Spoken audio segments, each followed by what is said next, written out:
Acción, tu revista mensual de cine y series, con los mejores estrenos de cine, fichas y reportajes coleccionables, series de televisión y 4 pósters todos los meses. Búscala en tu kiosco.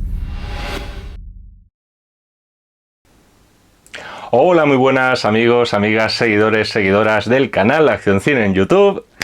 Aquí estamos otra vez, Jaime Vicente Echagüe, convocado otra vez por Juanjo de Asturias. Juanjo nos ha pedido esta película del año 1964, esta película dirigida por John Frankenheimer con Burt Lancaster, Paul Scofield, Jean Moreau, Michel Simon, Howard Vernon, entre otros, esta película titulada El tren. Juanjo de Asturias, no confundir con otro Juanjo. De nuevo, muchísimas gracias de verdad por esta y por todas las peticiones que me has hecho.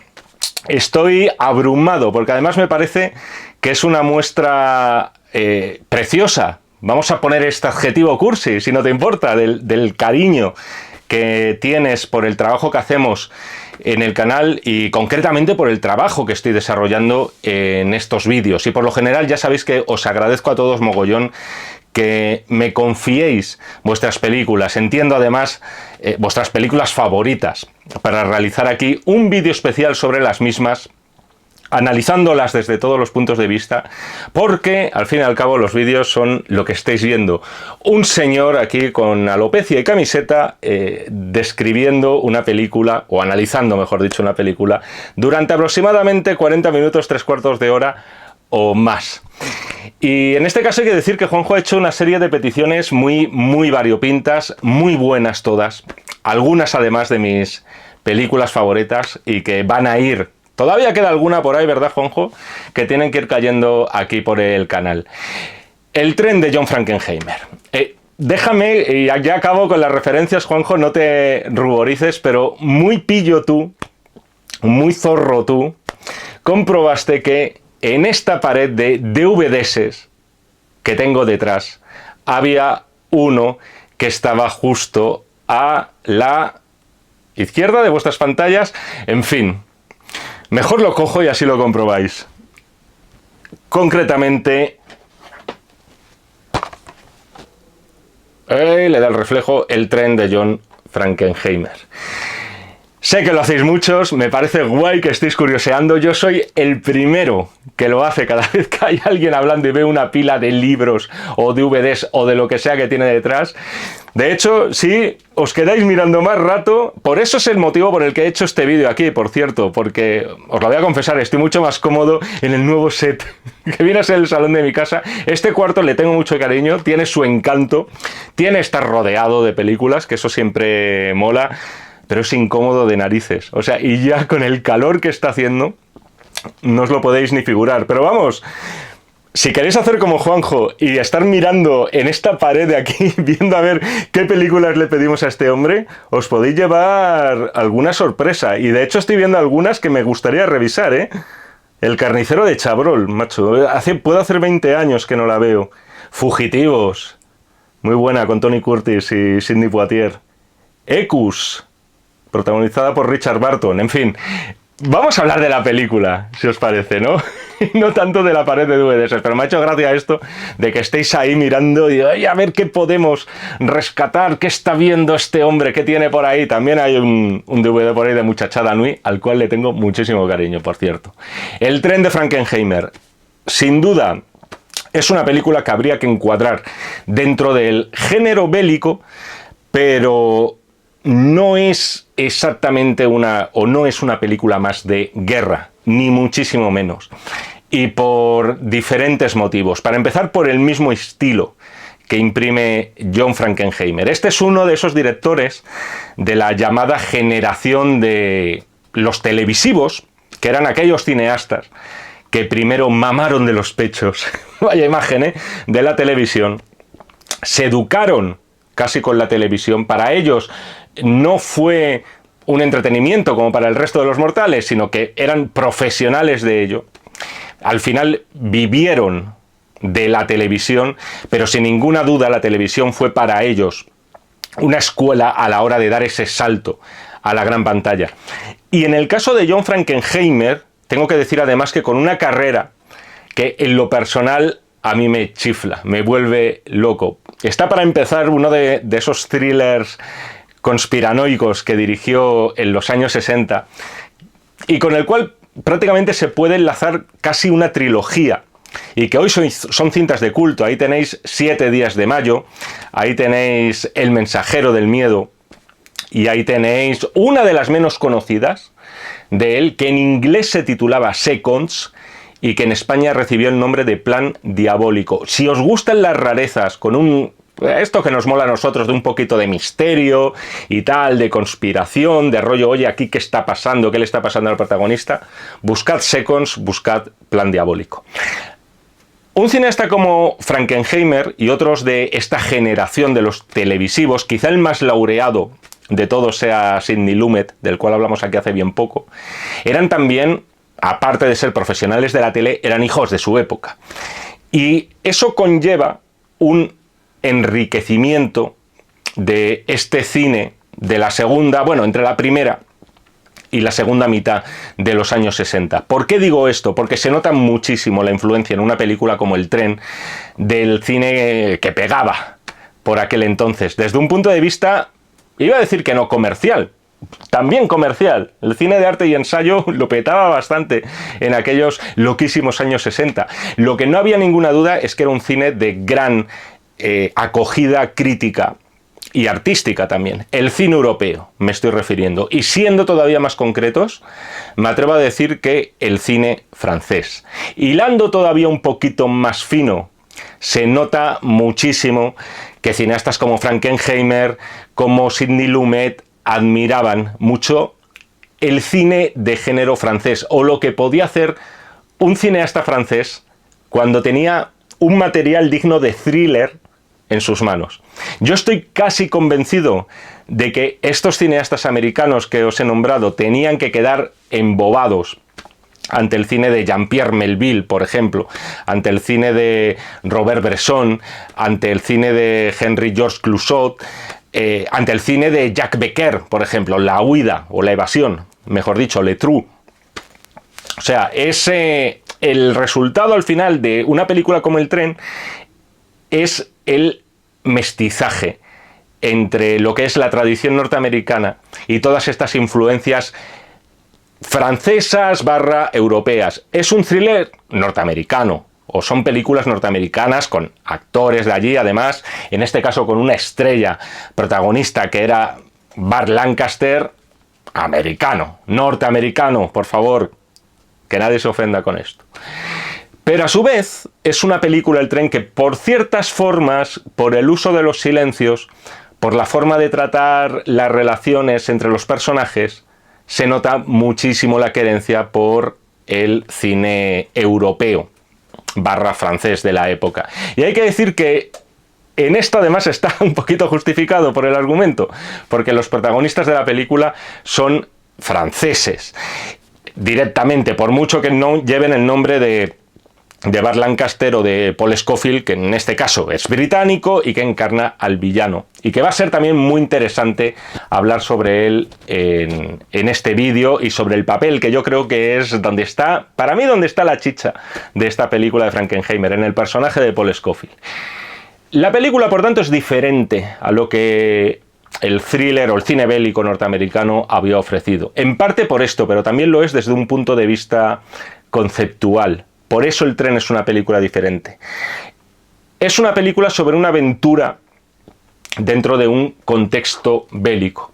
Pero sin embargo, el objeto a proteger en este caso, desde un punto de vista, vamos a decir, vital, tiene un valor nulo y sin embargo, desde un punto de vista económico, es incalculable. O directamente, es que no, es eso, no lo tiene. Aquí de lo que se trata en esta película, en esta aventura, el bien a proteger no son represaliados, no son civiles, no es ningún pueblo perseguido o víctima de una limpieza étnica, no es tampoco un grupo de soldados. Lo que hay que proteger aquí, lo que hay que salvar aquí, son obras de arte. Son cuadros. Cuadros, por cierto, por un lado, denostados, pintados por artistas, denostados por los nazis. Pero esto va a tener también su importancia dentro de la película, como ya os digo, con el personaje de Paul Scofield. La grandeza al final de una película como El tren, para mí radica sobre todo en este punto, en mostrarte una misión bélica, yo creo que inédita hasta ese momento en el cine. El bien a proteger, me atrevo a decir que tampoco es, desde un punto de vista material, útil. No es defender una base, no es defender un lugar estratégico que va a ser clave en una guerra. Es que además el objeto, lo que se trata de salvar, no debería, a priori, que esto es debatible, tener ninguna incidencia en lo que es de verdad el transcurso de una guerra, la Segunda Guerra Mundial, con millones de muertos, como bien sabéis. Y eso da que pensar, y eso le da, para mí, a la película un valor moral muy añadido a todos los atractivos que ya de por sí posee. Es por eso que yo creo que El tren, sin ser para mí una película, vamos a decir, redonda, es cierto que es una película que se dilata un poco en el metraje para mi gusto, se nota mucho esa querencia por el cine europeo de género, por esas influencias que ya os he mencionado antes de Melville y Jacques Becker, esos largos silencios con los que se quiere intentar profundizar en los personajes y no tanto a través del diálogo, pero sin embargo, pese a lo que yo considero que son imperfecciones, creo que es una película notabilísima, este tren, una película mínimo de notable en plan bien, de notable de 4 estrellas sobre 5, que son las que le voy a dar ya las tiene. Las 4 estrellas son tuyas, Frankenheimer. Sin más dilación, yo creo que es el momento ya de analizar la película. Es, no sé si un clásico como tal, pero sí un semiclásico. Es decir, no suele figurar El tren en las listas de mejores películas de la historia del cine bélico. Quizá en buena parte por ser una película tan atípica del bélico. No es una película, no suele codearse, por así decirlo, El tren entre El puente sobre el río Kwai, La gran evasión, Senderos de gloria. No suele estar en ese top 5, ni siquiera os diría que en el top 10, pero para una buena parte del público, y de hecho lo prueba esta petición que me ha hecho Juanjo, es una película que se ha convertido en un pequeño clásico con el paso de los años. Sobre todo con este punto de partida tan original, al de cualquier otra cosa bélica que hubiéramos visto en el cine. En todo caso, por si no la conocéis, yo creo que es menester daros una muy breve sinopsis de la película. Estamos en el año 1944, estamos en Francia, en el mes de septiembre. Tenemos a un coronel alemán, en este caso interpretado por Paul Scofield, que, haciendo prácticamente caso omiso del alto mando, emprende una misión: sacar de París un gran número de cuadros pintados por algunos de los mejores artistas de la historia, y con especial hincapié, por cierto, estamos en Francia, en el arte impresionista.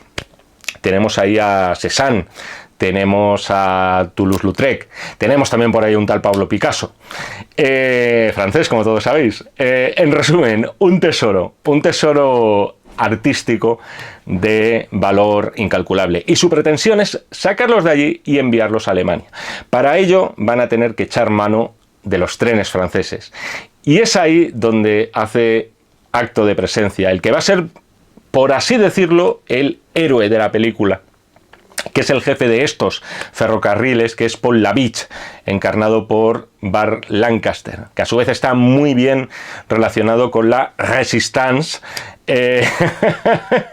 Ups, no se pueden editar estos vídeos, ¿verdad? La resistencia francesa, y por supuesto ellos van a tener sus propios planes al margen de lo que quiera o no quiera hacer Labiche en ese viaje, en ese traslado de los cuadros. Creo que he hecho bien citando, toma, medallita que te pones, ¿no? Muy humilde, chaval. Citando en primer lugar al personaje de este coronel nazi, encarnado por Paul Scofield. Yo creo que su personaje es, lo que os decía al principio, esa notita de distinción que hace del tren algo original, algo único, por lo menos sobre lo que habíamos visto acerca de la Segunda Guerra Mundial. En el cine de la Segunda Guerra Mundial está claro que siempre hay un enemigo, siempre hay un malo, que son los nazis. Y en algunos casos los italianos también, o los japoneses. Y en este caso no va a ser una excepción. Los malos son los alemanes. Ahora bien, a la hora de retratar al enemigo alemán, caben también una serie de grises, una serie de zonas intermedias. Y en el caso de Paul Scofield, aquí lo interesante es esa sensibilidad hacia el hecho artístico, hacia la obra, hacia esos cuadros que choca con el pensamiento del Tercer Reich.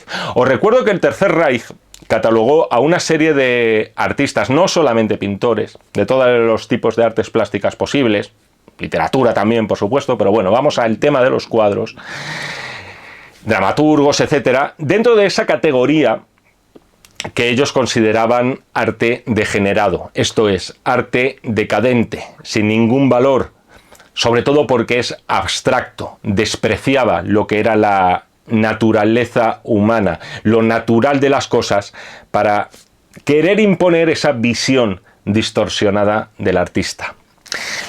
El mismo inicio de la película ya es toda una declaración de intenciones. Además, un inicio que tiene muy bonito, o sea, con Paul Scofield en esa galería llena de estas obras de arte, pero completamente vacía de público. Solamente está él, el alemán, el ocupante, presenciando todo ese legado, ese patrimonio. Y notamos, al principio, ya le calamos un poco y decimos, él se está autoengañando. O sea, él se dice, bueno, sí, este arte, esto es una basura, esto es arte degenerado, debería denunciarlo y tal. La mujer del museo le agradece que no lo haga, que no lo denuncie, y él dice una frase: un libro cuesta unos francos. Eso nos lo podemos permitir quemar. De hecho, él se autoconvence de que si quiere salvar esas obras, en realidad es por el valor económico que tienen, y ese dinero puede ser clave a la hora de decantar la balanza en una segunda guerra mundial, en la cual, por cierto, el bando alemán ya empezaba a mostrar fisuras y está demostrando desde luego que es vulnerable.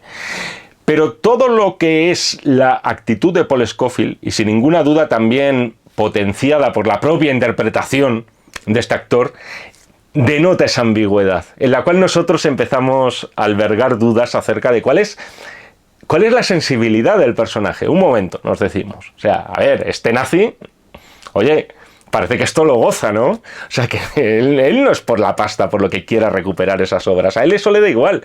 Él tiene una sensibilidad artística. En realidad, él nos da la impresión de que se está autoengañando, se está autorreprimiendo. Él dice que es por el dinero que cuestan, pero no. Él en el fondo admira esas obras y admira su belleza. Y por eso me parece tan interesante el personaje de Scofield y tan diferente, que esta es una palabra que he dicho ya unas 703 veces, tan diferente del retrato del, vamos a decir, nazi promedio que podíamos ver en el cine bélico de antes y de después. Los mismos títulos de crédito ya apuntan al tesoro que tenemos entre manos. O sea, entre los créditos de la película. Esto me hace gracia también. Vemos los nombres de Gauguin, de Renoir, de Picasso, de Van Gogh, de Degas, de Miró. Bueno, joder, la pronunciación es... Jaime Chagüe, te estás luciendo. Es decir, tenemos un auténtico Dream Team de pintores, especialmente de impresionistas.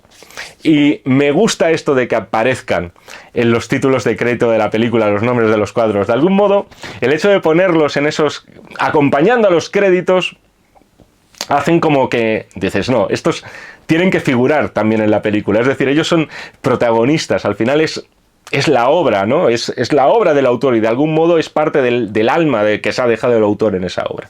Luego volveremos a esto y también lo retomaremos, por supuesto, en el final de la película. Más detalles. El despliegue de producción de la película. En los primeros minutos ya nos dejan claro que El tren es una superproducción, aparte de todo este rollo que os he soltado, pseudointelectual y tal, es una producción de muchísima enjundia. O sea, vehículos alemanes pesados de todo tipo, vemos también ese tren blindado. Es una película que si bien por un lado es cierto que se nota que quiere rechazar la espectacularidad, por así decirlo, gratuita, es una película que dices, oye, aquí también nos hemos dejado unos buenos dineros. Y tiene que lucir. Hay que decir, por otro lado, que es coproducción y, por supuesto, contó con el apoyo de Francia y contó también con el apoyo de Italia. Y eso se nota también en el uso de determinadas maquinarias. Pero vamos, que la película contó con dinero francés, quiero decir, es evidente porque salen muy, muy, muy bien parados. Como os decía también al inicio, a lo largo de la peli sobrevuela la idea de que el patrimonio artístico de un país, de una nación, es posiblemente la víctima que acaba pasando más desapercibida en una guerra. Se puede entender perfectamente el porqué, por cierto. O sea, los motivos son obvios, no voy a ir aquí de profundo. Las vidas humanas siempre van antes. Pero a lo largo de la película nos hacen pensar en esto también. O sea, sobrevuela todo el rato esa idea y nos lanzan la pregunta. Muchas veces se nos dice que es absurdo jugarse la vida por unos cuadros en la película. Se dice, se verbaliza esa sensación que podemos tener nosotros mismos. Y aquí es también donde la película nos hace pensar sobre el carácter que tiene el arte de irreemplazable. O sea, una serie de obras de arte que fueron pintadas en un momento muy preciso, en un amanecer muy concreto y por parte de autores que no solamente es que tuvieran ese destello de genialidad, sino que eran geniales en sí mismos, pero que de algún modo en ese momento sintieron esa iluminación de plasmar eso en ese instante. La primera parte de la película es muy minuciosa y, como os decía antes, muy deudor del cine francés, de la evasión de Jacques Becker, sobre todo. También se nota esa querencia por el cine europeo, en que John Frankenheimer no quiere ser obvio en la exposición de los hechos que narra. A lo largo de la película nos invita a nosotros también a que interpretemos la historia que nos están contando. No nos lo quiere dar todo masticadito. Esto puede generar cierta confusión, sobre todo al principio de la película, cuando vemos todo este tema de esos cambios de vías, no tenemos muy claro en cuál de los dos trenes, si no pones mucha atención no sabes en cuál de los dos trenes están las obras de arte. Después aparece ese maquinista medio loco que responde al nombre de Papá Bull, que no tiene ni idea de arte pero que hace suyo el tren. Para mí lo que es la primera parte de la película es cierto que se me hace un poquito... no voy a decir caótica, pero sí confusa. Y eso es algo también un propio de este cine de género, pero hecho con cierta alma de autor. Muy de su época. De hecho, no me queda muy claro el por qué arranca el tren mientras están siendo bombardeados. Parece que lo ponen a salvo, pero luego este Papabull lo paraliza. No me acaba de quedar, es cierto, no me acaba de quedar exactamente claro si lo que quiere es proteger este personaje, el tren, pese a todo. A partir de este punto, en todo caso, es cuando Burt Lancaster se hace cargo de la maquinaria. Burt Lancaster, la gran estrella de la película, en realidad, ya maduro, aquí un actor que ya pasaba de los 50, pero que, sin embargo, conservaba y conservaría años más tarde esa presencia física imponente. Y además conservaba también todo su magnetismo y sobre todo las grandes estrellas.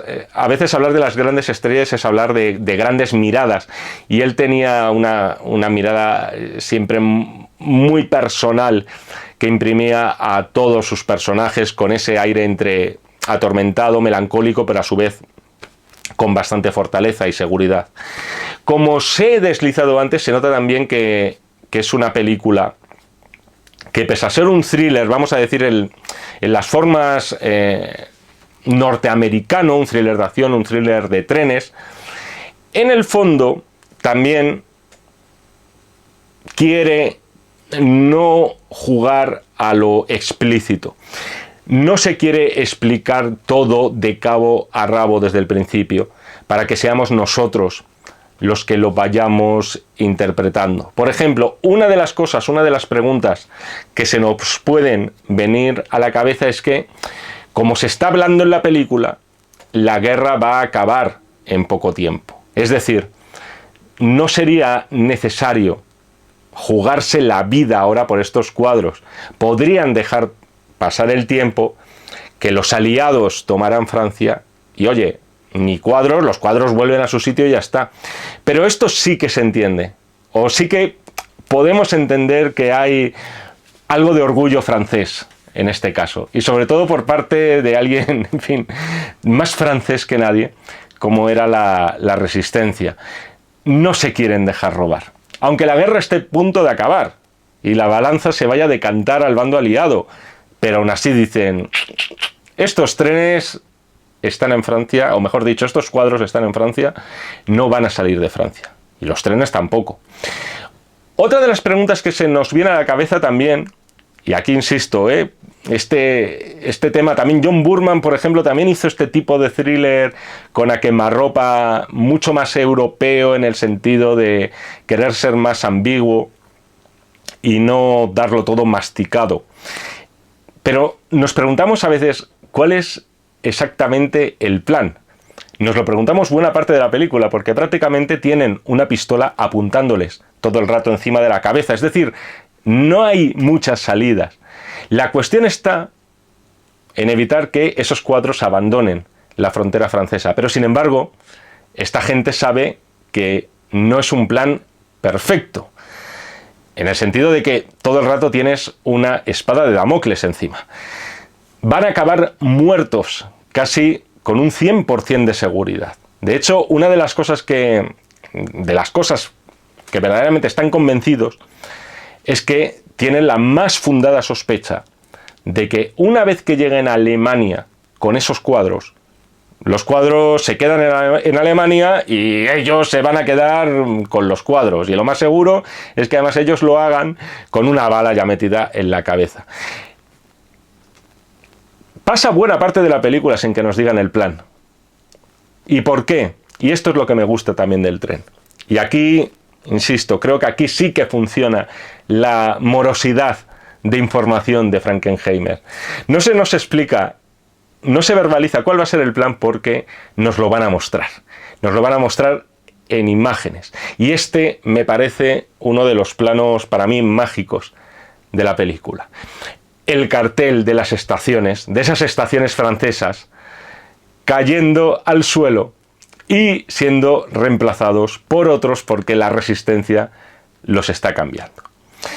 El gran plan para que esos cuadros nunca lleguen a Alemania es cambiar el nombre de las estaciones francesas para despistar a los nazis y hacerles creer que el tren está avanzando, cuando en realidad no es así. Prácticamente no se está moviendo el tren de un radio muy limitado de Francia. Es decir, básicamente el plan, que me parece una de las genialidades de la película, consiste en marear la perdiz, pero casi literalmente. De hecho, otro de los momentos magníficos es cuando hacen una parada en una de las estaciones y entonces Burt Lancaster y su ayudante lo que quieren es huir de allí. Entonces dicen: oye, vamos a estirar las piernas, vamos a echar un pis, y sin embargo, en una de estas estaciones, ¿qué ocurre? Que están custodiados por unos nazis. Resulta que vemos que esos nazis son en realidad de la Resistencia francesa, y es un momento maravilloso cuando unos nazis de verdad les empiezan a hablar a estos falsos nazis franceses en alemán, y entonces uno de ellos le pregunta: oye, este pueblo, ¿qué tal es? El que acabamos de parar, que se llama San no sé qué, tal.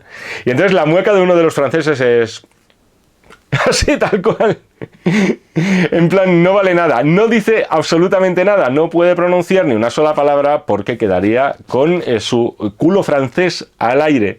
Pero es un momento maravilloso. Claro, hay gestos, hay mímicas que son internacionales y desafían los idiomas. El nazi de verdad le dice, ah, vale, lo entiendo, vamos. Que no vale esto ni para echar un pis, precisamente, ¿no? Hay otro plano, también un plano de detalle, en este caso buenísimo, que es el de los nazis que están controlando esta operación de traslado de cuadros que, como os he dicho, está siendo saboteadísima. Y tienen un mapa en el cual están siguiendo la que ellos creen que es la evolución del tren. En un momento dado dicen, bueno, ya estamos en Alemania. Y entonces la cámara, y aquí lo que hace Frankenheimer es muy hábil, mueve la cámara a la izquierda de ese mapa. Retrocede varios centímetros a la izquierda y con ese detalle nos están diciendo todo. Nos dicen, señores nazis, están ustedes muy equivocados. Este tren, amigos, no ha salido de Francia. Insisto en esto. Se nota que es una película con este tipo de detalles que trata de huir del subrayado, del, oye, vamos a hacer esto, vamos a hacer lo otro, se trata de estar dando vueltas por Francia todo el rato para evitar que... No tenemos eso en la película. Y eso me parece una muy buena influencia del cine europeo. El que todo sea más psicológico, el que nos quieran hacer pensar un poco mientras estamos viendo esta peripecia. Y es interesante que no se nos digan nunca cuáles son los planes de la resistencia, vamos a decir eso, a viva voz. Y lo que hacen básicamente, y lo que hace Frankenheimer y su guionista es obligarnos a poner a trabajar el cerebro un poquito y sobre todo a prestar mucha atención en los detalles. Por ejemplo, una de las cosas que se acaban olvidando prácticamente a media película, esto es muy curioso. A mí se me olvida en un momento dado qué es lo que llevan en el tren. O sea, se me ha olvidado la carga. O sea, no, en un momento dado te olvidas de que lo que va en el tren son los cuadros. Esos cuadros valiosísimos, esos tesoros. No se nos dice tampoco exactamente qué quieren hacer con eso, porque parece que tampoco hay ninguna, muy poca posibilidad de que la resistencia pueda sacar los cuadros de ese tren con una mínima de solvencia. O sea, es posteriormente cuando ya se nos da a entender que se supone que los aliados están a punto de llegar a Francia. Es decir, la resistencia está directamente mareando la perdiz, esperando a que lleguen norteamericanos y demás, ingleses también, por supuesto, que no se me olviden rusos, que no se me olvide todo el bando aliado. Ya no entraron rusos en Francia, pero bueno. Están esperando, porque dicen, están a puntito de llegar al país. Vamos a seguir dando vueltecitas con este tren. La cuestión está en esperar. En esta película todo es cuestión de tiempo, todo es cuestión de distraer a los alemanes, que no se den cuenta, que los cuadros nunca salgan de allí. Por poner algún pero en la película, es cierto que quizá vamos a decir que la perspicacia del bando alemán en este caso no sale bien parada. O sea, es espectacular, por cierto, ya os lo he dicho, todo esto del cambio de las estaciones de trenes. Ya os digo que además cinematográficamente, visualmente, es un hallazgo, es una maravilla ver cómo caen esos telones. Todo vemos que es un enorme gran teatro que han montado y para cambiar el nombre de una estación a otra. Eso sí, todo esto, ya os digo, a costa de la inteligencia de los alemanes, que podrían ser todo lo que quisiéramos, pero es verdad que tontos del todo no eran. Pero bueno, es cine, joder, tío, no vamos a poner pegas a esto. Te contradices a ti mismo. Hay un punto de no retorno en la película, por cierto, es cuando Burt Lancaster tira a ese oficial nazi del tren. O sea, desenganchan la locomotora principal del resto de vagones. Y aquí lo que hacen, por cierto, es otra de las cosas que visualmente son una maravilla en la película, que es hacerles una encerrona. Es decir, por un lado, un tren averiado al principio de la vía y luego otro al final. En este momento es quizá, por cierto, el sitio idóneo para recordar la presencia de Jean Moreau en la película. otro guiño al cine europeo de los años 60. Jean Moreau ya era una estrella. Y en este caso es verdad que, no quiero decir florero, pero no es un gran personaje el suyo, pero siempre es un gusto verla en pantalla. Aquí, en este caso, como esta posadera que acoge al fugitivo Burt Lancaster a la Beach, sabiendo que con eso puede firmar su sentencia de muerte. ¿Podemos decir que hay una historia romántica en el tren? Afortunadamente os tengo que decir que muy superficialmente. Al final, yo creo que más que una historia de amor entre ellos, yo ya os digo que el personaje de Jean Moreau no tiene ese peso para considerarla un puntal de la película. Yo creo que hay una historia, en todo caso, subhistoria de dos personas perseguidas que se acaban necesitando el uno al otro. Y que además, pues oye, pues eran muy guapos los dos, vamos a decirlo todo. Me gusta también de la película algunos paralelismos que parece que se trazan entre el bando aliado y el bando alemán. Y esto es, por ejemplo, la desconexión que podía haber entre los altos mandos y, es decir, la gente de los despachos y la gente que estaba jugándose el culo. En el caso alemán eso lo tenemos clarísimo con el personaje de Paul Scofield, que prácticamente es un incomprendido. O sea, los altos mandos son los primeros que no entienden a qué viene tanto esfuerzo por salvar unas pinturas. Y así nos va quedando claro que la motivación de Paul Scofield aquí no es ayudar a Alemania. Pero en el caso de los aliados, también vemos que hay esa desconexión. Hay una falta de entendimiento entre lo que son los gerifaltes aliados, británicos, norteamericanos y demás, franceses también, y por otro lado la resistencia que se estaba jugando el pellejo.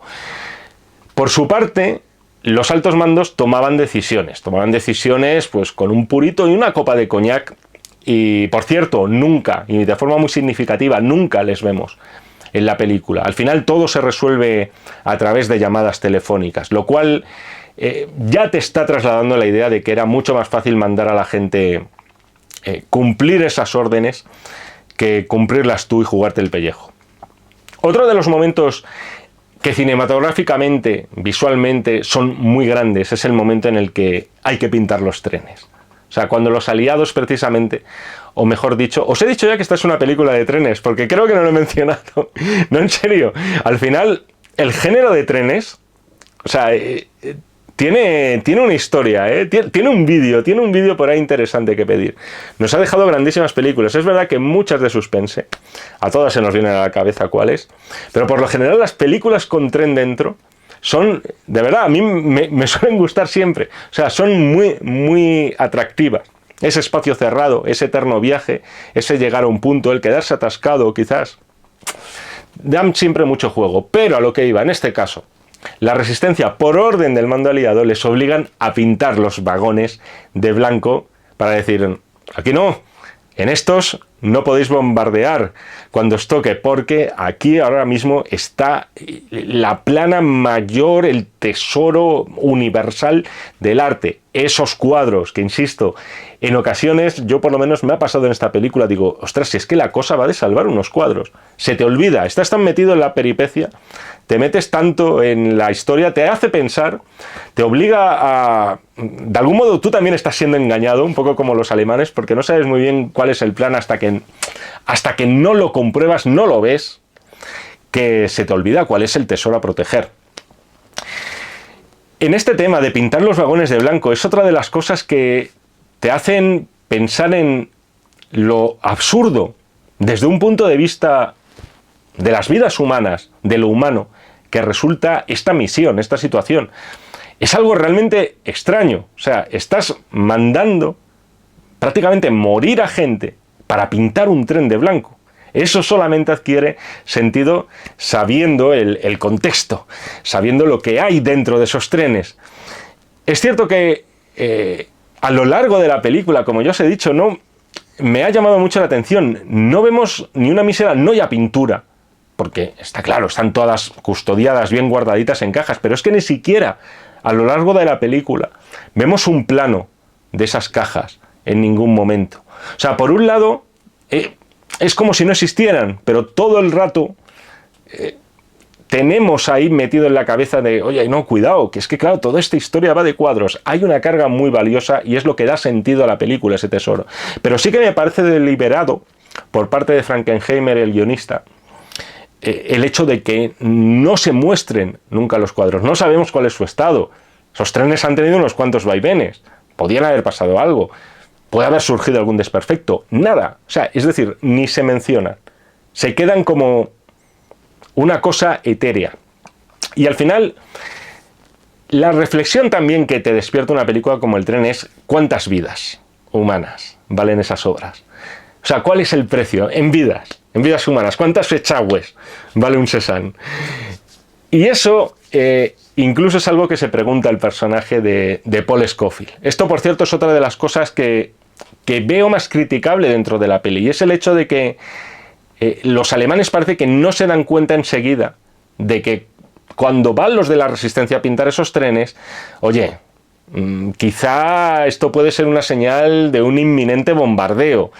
Ya os digo que es quizá lo peor que puedo decir de una película como El tren, pero al final esto es una... hay buenos y malos en la película. Es la nula perspicacia alemana de... Muchos nazis se quejaron por cómo fueron retratados. No, pero es verdad. Le resta un poquito de verosimilitud que no haya nadie excesivamente espabilado, porque al final Paul Scofield está sobre todo pendiente y obsesionado con que esas obras lleguen a Alemania. Ahondando en el tema este de cuántas vidas puede costar una obra de arte, una de las decisiones que toman los alemanes es la de llenar de civiles el tren, que hacen las veces de escudos humanos. Y es aquí donde viene una parte de la cual siempre me acuerdo de la película, porque es muy llamativa, y es cuando la Beach, Burt Lancaster, ya va en plan lobo solitario. O sea, él ya es un fugitivo y se dedica a ir frenando el tren. Y además... o sea, en algo muy Rambo, es decir, literalmente volando vías, o sea, poniendo bombas, incluso os diría más, es muy Chuck Norris, por así decirlo, ver a Burt Lancaster completamente solo, plantando esas bombas para frenar ese tren para que nunca pueda salir de Francia.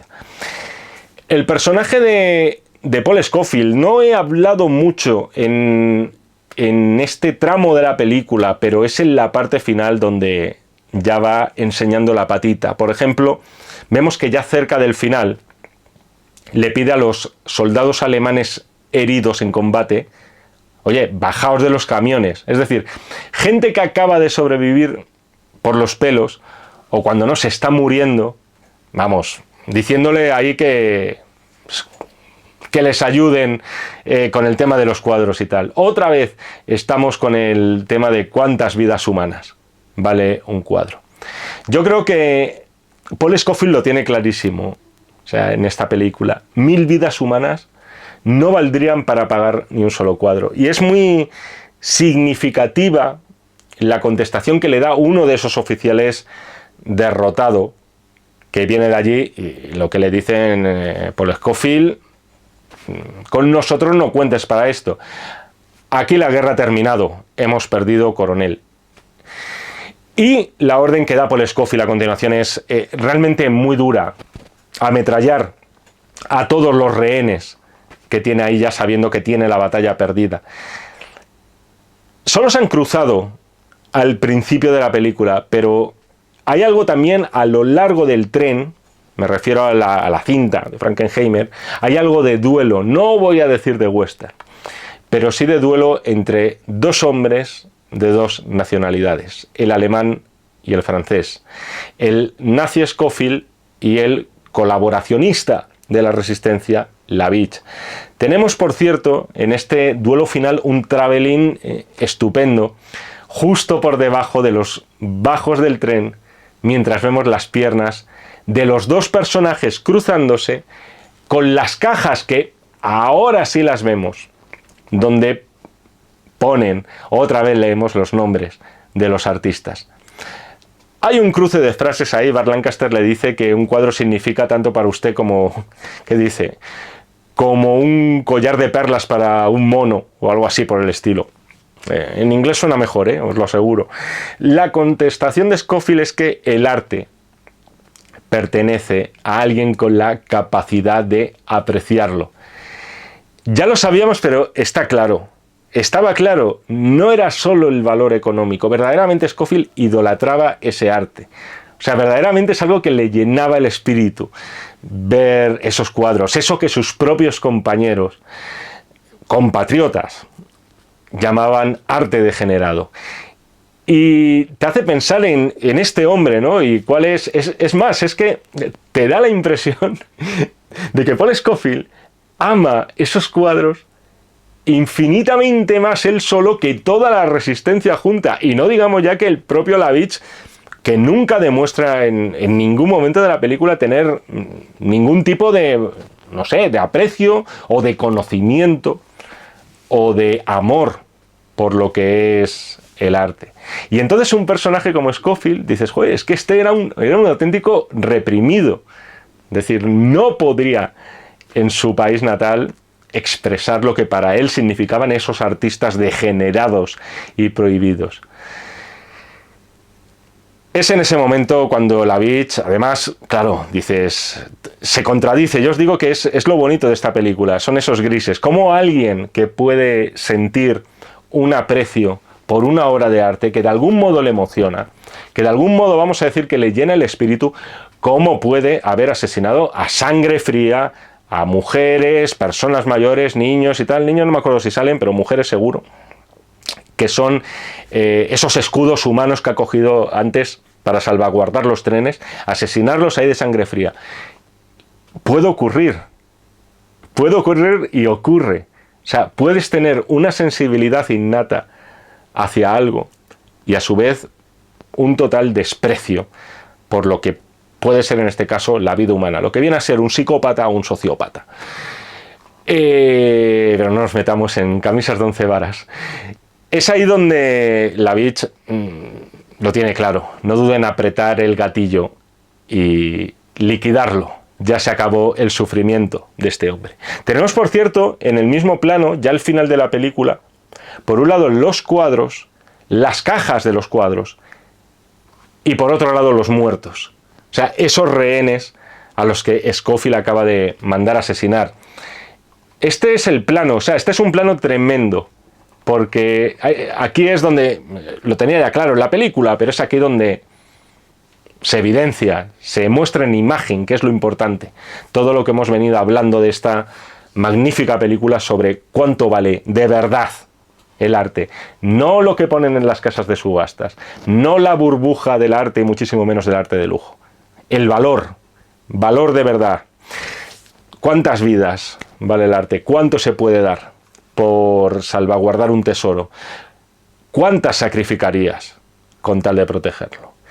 Y con este intensito final me voy a despedir. Juanjo de Asturias, 1.000.000 de gracias de verdad por tu petición, por otras. No sé si alguna más de las películas que tengo en esta vieja DVD-teca. ¿Qué tenemos por ahí? El infierno del odio de Kurosawa. Esta la metí en el top 20 en ese vídeo, amigos. United 93, Dios mío, qué película. En fin, bueno, esto no es el momento, ¿verdad? Películas como las que tengo aquí detrás, cualquier película que os mole, que os guste, que se emocione, que la queráis, que despachamos aquí a gusto, que hablemos de ella, de sus bondades o también de sus debilidades, o de las dos cosas, que os ocurre perfectamente, ya sabéis dónde me podéis localizar. Para seguir las instrucciones, estoy yo bueno. ¿Qué tenéis que hacer si queréis solicitar una crítica a la carta del canal? Muy sencillo. Esto me ha quedado muy de locutor. Ver las instrucciones que hay justo debajo de este cabezón.